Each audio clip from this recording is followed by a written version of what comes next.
अस्सलाम वालेकुम। आज हम लोग इंग्लिश एफएससी पार्ट 1 और इसका चैप्टर नंबर 3 पढ़ेंगे। Good timber. Good timber is a poem which is written by Douglas Malloch. ठीक है, यहाँ पे लिखा हुआ है डॉगलस मैलेज। और इसमें हमारे पास क्या है? Good timber means a good tree, a good tree, a good would. ठीक है, ये हमारे पास एक इमारती लकड़ी के बारे में। तो स्टूडेंट्स, यहाँ पे हम लोग स्टार्ट करेंगे कि ये A parallel is drawn between the world of nature and of humans। इसमें एक इंसान और दुनिया के बारे में एक बताया गया है। दोनों के दरम्यान में क्या कंपैरिजन है?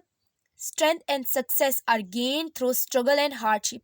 स्ट्रेंथ और सक्सेस कब मिलता है, कब कैसे गेन होता है? जब हम लोग हार्डशिप्स क्या करते हैं? बर्दाश्त करते हैं, तमाम तकलीफ को बर्दाश्त करते हैं और मेहनत करते हैं।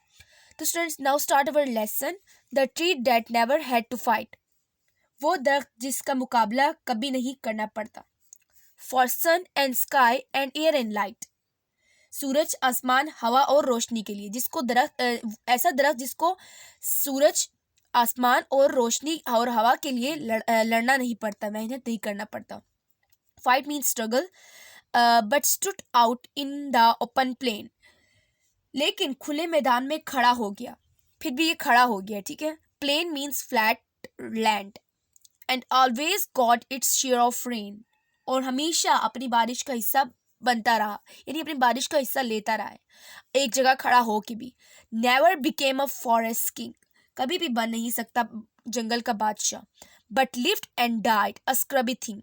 स्क्रबी मीन्स यूजलेस, स्मॉल बश या स्लंडेड ग्रोथ। ठीक है, स्लंडेड ग्रोथ को बोलते हैं स्क्रबी थिंग्स, यानी बहुत ही क्या होना, ठनट ठनट कर जीना। ठीक है, लेकिन मरता है और जीता है एक बेकार चीज की तरह। ठीक है, but live and died a scrubby thing.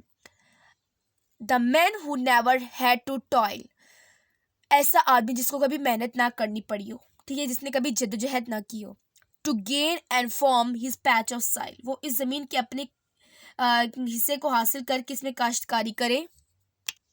To gains means obtain, to gain and form his patch of soil, यानी अपने हिस्से के उसमें वो मेहनत करता है और फिर लेता है। Who never had to win his share.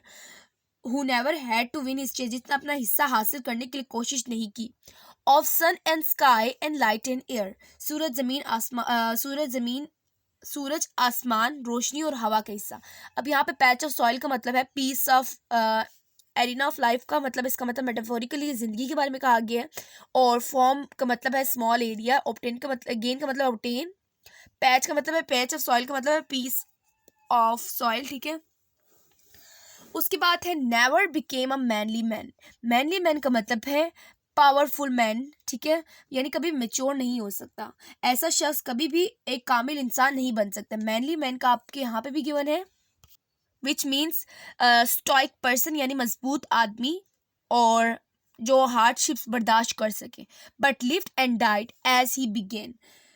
बल्कि वो पहले की तरह जी कर तरक्की के बगैर मर जाता है। बिगेन का मतलब जिस तरह उसने स्टार्ट किया, जैसे उसने स्टार्ट किया वैसे ही मर जाता है, जो मेहनत नहीं करता, अपने हिस्से की मेहनत नहीं करता। ठीक है, उसकी बात है good timber does not grow with ease. अच्छी लकड़ी कभी भी आसानी से नहीं नशोनुमा पाती। ठीक है, कभी भी आसानी से नहीं बढ़ती। The stronger wind the stronger trees. जितनी तेज आंधी है उतना ही मजबूत वो लकड़ी होगी। ठीक है, वो स्ट्रोंगर वाइंड्स को बर्दाश्त करती है और उतना ही मजबूत लकड़ी बनती है। The further sky the greater length. The further sky the greater length. और दूर आसमान और ज्यादा लंबाई, यानी जितना दूर आसमान होगा उतना ही वो उतना लंबा होगा। The more the storm the more the strength. जितनी तेज तूफान होगी उतना ही उसमें ताकत होगा। जितना ज्यादा तूफान उतनी ज्यादा ताकत। By sun and cold by rain and snow. By sun and cold by rain and snow से क्या पता चल रहा है कि सूरज, सर्दी, बारिश और बर्फ की बदौलत, यानी इन सब की बदौलत वो क्या हो गए, वो इतना ताकतवर हो गए, वो लकड़ी या फिर वो गुड टिम्बर, कि वो एक उनके इतने हार्डशिप्स के बावजूद भी अपने जगह पे स्टॉइक खड़ा हुआ है। ठीक है, in trees and man good timbers grow. दरख्तों में और इंसानों में अच्छी खुसूसियात लाती हैं। ठीक है, ये सब कुछ क्या करती है, इसमें अच्छी खुसूसियात लाती हैं। तो स्ट्रेंथ आइडिया भी हमारे पास यहीं पे थीसिस भी यहीं पे है। Where thickest lies the forest growth, जहाँ जंगल ज़्यादा घना होता है यानी गुंजान होता है, ठीक है। Where thickest lies the forest growth, वहीं पे दरख्त बड़ा होता है। We find the patriarch, patriarch क्या मतलब लीडर या फाउंडर ऑफ बोथ, बोथ से मुराद यहाँ पे क्या मैन एंड ट्री है, यानी हम उस जगह पे क्या पाते हैं जो इतने मुसीबत बर्दाश्त करते हैं वो क्या होते हैं, वहाँ पे हम उन दोनों जगह पे यानी इंसानों में भी और दरख्तों में भी हमें क्या नजर आती हैं, लीडर नजर आती हैं। And they hold council with the stars, और वो सितारों से बातें करते हैं, इतने मजबूत होते हैं कि वो इस कदर लंबे होते हैं कि वो आसमान पे बातें कर रहे होते हैं। Whose broken branches show the scars, whose broken branches, जिसकी जो टूटी हुई शाखें हैं वो क्या बता रही होती हैं, उसकी दाग बता रही होती हैं, और जिनकी टूटी हुई शाखें जख्मों से भरे हुए होते हैं, ठीक है, यानी जख्म जो लगा है। Of many winds and much of strife, strife का मतलब डिफिकल्टी, चैलेंजेस, बहुत से तूफानों के जख्म और निशानात और ज़्यादा जद्दोजहद के दाग होते हैं।